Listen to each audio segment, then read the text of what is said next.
Well, hello, welcome back to Tale 3 Cabins. As many of you know, we just got a new RV and we're starting to do some work on it. We just traded in our old RV. One of the first things I did when we got our old RV was I exchanged the battery for a Lifepo4 battery. And one of the first things I'm going to do on our new RV is the same thing. Now, when you buy an RV, it's going to come with a battery and it's going to come with a lead acid battery. And that's pretty typical of all the RVs out there. What does the typical RV battery give you that is lead acid? Well, it's kind of hard to find stats and statistics on here printed on here, but if you do a little digging, you'll find out that this is 64 or approximately 64 amp hours of power that you're going to get out of this. Well, what does that mean? Typically with a lead acid battery, you should not drain them any lower than 50% of their rated capacity. So if this is 64 amp hours, you don't want to drain it below 32. And the reason for that is that you'll do damage to the battery over time. You'll shorten its lifespan. And a battery that you think is going to last you a couple of years is only going to last you 6 months, 8 months, maybe a year tops.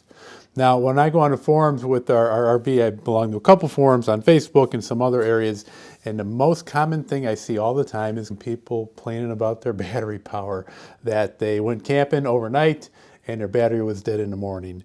Or they stored their camper for a couple weeks, they went back and the battery was dead and they didn't think they had any power running. So what is the capacity of a lead acid type battery? Well, if you take the amp hours that you're going to use, and then we're going to stick with 32 because we want to protect this battery, and then multiply that times the voltage, you're looking at a little under 400 watts. 400 watts for 1 hour. So if you have an appliance that takes 400 watts to run it, after an hour you will have safely used up the capacity of this battery. Now you can go longer, but as I said, you're going to do damage to this battery. If you take this battery down to zero, it pretty much kills the battery. You may be lucky enough to recharge it and get some more use out of it, but it's going to be minimal. You're not going to have the capacity you used to have, and it's just not meant to be taken down to zero. Most RVs today come with an inverter in them, so you can run a TV, charge your phone, run a laptop. Also has a water pump on there, a bunch of LED lights, indoor lights, outside lights. And when you're talking of just using all that stuff for just an hour or two, you're pretty much depleting your battery up. Not to mention there's possibly a refrigerator in there also, running a furnace, heat. These are really not worth to get you any more than going from A to B and trying to keep the refrigerator going.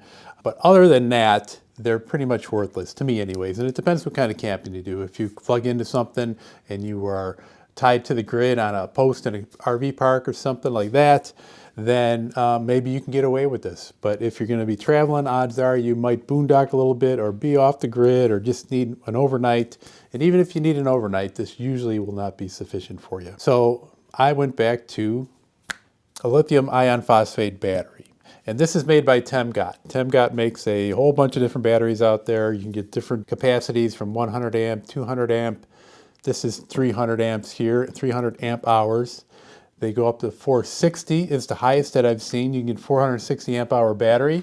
It's going to be a little bit larger than this. They're used in solar arrays, RVs, boats. They've been around for quite a while. And I'll tell you the reason why I picked this out over other manufacturers is the last time I got a battery, I wanted it to have heating pads on it. So if we're in lower temperatures, one thing about lithium ion phosphate batteries is that when it's below 32 degrees, you could damage them when you go to charge them. A lot of them have BMS protection. This one does have BMS protection, so it protects it if it's too cold to charge. It will not allow it to take a charge if the temperature dips below 32 degrees.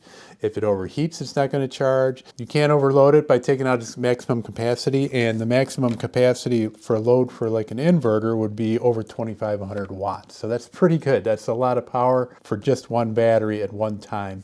Now, if you had a couple batteries, you could increase that maximum capacity. For a typical RV, couples camper like we have, this is going to be perfect for us. So let's just go over the stats real quick on this battery. It's 12.8 volts. It's 300 amp hours. So 300 amp hours, what is that going to get you? 300 amp hours, if you convert that to wattage, if you take the 12.8 volts, multiply that times 300, that's going to give you 3,840 watts available for 1 hour.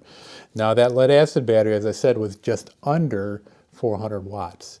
So literally 10 times more power is going to come out of this electricity supplied to your RV than that other lead acid battery. This will weigh about twice as much. It's around 60 pounds. There's a couple other features I like about this battery too, that when you get it for an RV, and typically when you're RVing, you may experience some cold weather. We've experienced temperatures in the 20s and down into the teens occasionally. And when that happens, you really do not want to charge one of these lithium ion phosphate batteries. They will still discharge and power your RV down to below zero, but when it comes to charging, you don't want to charge it when it's below 32 degrees. Let's say you're in a cold snap and you want to charge this, so you're hooked up in a trailer park, you want to top off your battery. Well, you could plug that in, and there are heating pads within this battery that is going to slowly bring the temperature up, and it's going to bring that temperature up to, once it reaches about 41, 42 degrees Fahrenheit, it will begin charging the battery again. So for me personally, using it for an RV, I want to have a battery that has that feature in it. Another nice feature that this has is a display screen on the top. A lot of times, if you get an RV and you have your solar on the side and you want to upgrade your battery, but you don't want to change a lot of wiring and you want to put one of these lithium ion phosphate batteries in your trailer, don't have an easy way of knowing what the battery level is of it. Right now I can see that this is at 52%. There's a nice display screen on the top. Also gives me some other features that I want to look at. And it's got 3 pages. It actually has a little touch screen on here. It's going to tell you if there's a load on it. It's at 13.19 volts. And the temperature is 46 degrees of this battery. It was just outside. I brought it inside to do this video. If you go to page 2 on here, you have the ability to control the charge and discharge if you want to shut those off or turn them on and off manually. Page 3 will just show you the cells that are inside this battery to show that they are equal. For some reason they were imbalanced or a cell went bad, you could call for warranty work. You can see right here what the issue is. And the warranty on this is 5 years. So it has a 5-year warranty. Pretty cool that you can see the level there. Now, if you have this mounted on your RV, I typically put it outside behind the propane tanks because there's a nice spot for it. Some people suggest that you should mount it inside your weatherproof storage, usually in the front underneath in your RV. To me, I would rather use that space for storage. Typically, when you get an RV, it's already set up to have a battery set behind those propane tanks. To me, it's less of a hassle. You're going to have to change out your battery box. This is not going to fit in the little battery box that they gave you with your lead acid battery. But you'll want to take the measurements of this when you go look for a new battery box. You're going to also want to make sure you do have room between your RV box itself and the storage tanks for your propane. Mine on this new RV was good. I had plenty of room to set a good sized box back there and store the battery. My old RV, I had to do a little bit of modifications to make sure it would slide in there and fit because the battery was larger than the lead acid battery.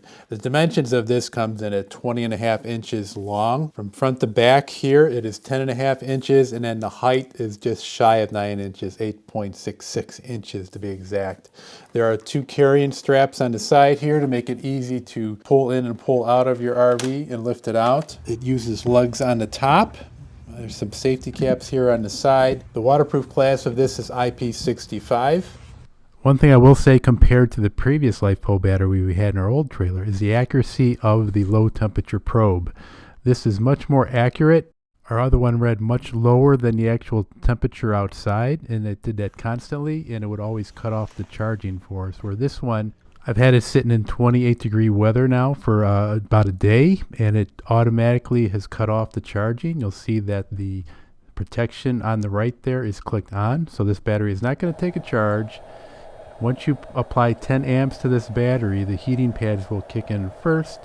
Once the heating pads kick in and raise the temperature, see right now it says status cut, but we've had the charger on now for a little while. The battery temperature has gone up to 37 degrees, and now it is taking a charge. So the BMS protection on this is much more accurate than the previous battery that we had. Just a quick overview of the app. It's going to tell you the status of the battery. If you're charging it, it'll tell you the time to finish charging. If you're using it, it'll tell you how much time you have left in using it. And then at the bottom here, it shows you the cells to see just how equal all of them are.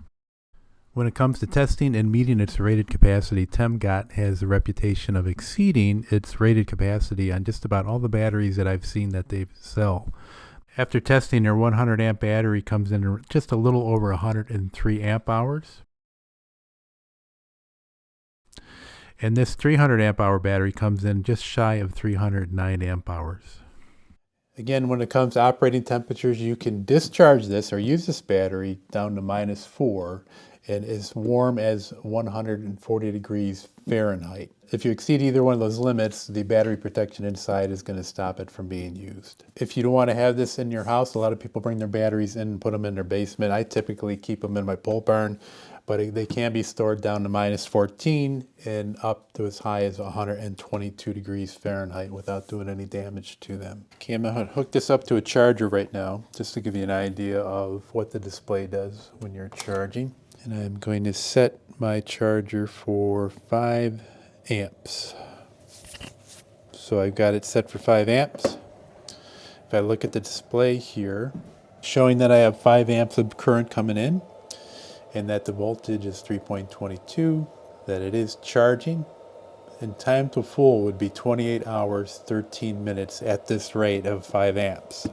If I bump up my charger to 10 amps, see if we get a change here. Right now it's saying 12 amps, leveling out at 11, and now the charge time to full would be 11 hours, 47 minutes. So I like having this status screen to tell me the status of my battery, but not only can you tell from the screen on top, because if I put this in a battery box, sometimes I'm probably not going to want to lift the lid every time I want to know the status of my battery. So this does have an app that you can download onto your phone, and you can also monitor all the things that you can see on this display screen on your phone.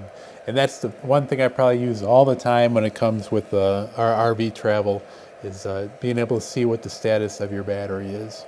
If you think about going with a cheaper battery that doesn't have this type of stuff in there, well then you're going to have to add upgrades to your RV to be able to monitor, how full your battery is. And that's a lot of time where folks make errors, is that they put a battery in there, they think it's full, and they might have a little tiny display if they have solar panels on their battery that tells them it's full, but it's technically not, because it's not calibrated properly. If you're going to change out your battery to lithium ion phosphate, you're going to end up having to put a shunt in there, and then you're going to have to put a battery monitoring device to be able to monitor that, and you'll have to recalibrate it, so you'll have to bring this up to 100%, tell the shunt monitoring device that it's at 100%, and periodically you might have to calibrate it over time depending on how you charge and discharge your battery and how much use you get out of it. Where this is going to tell you through the readout here, and also it's going to tell you on the phone app.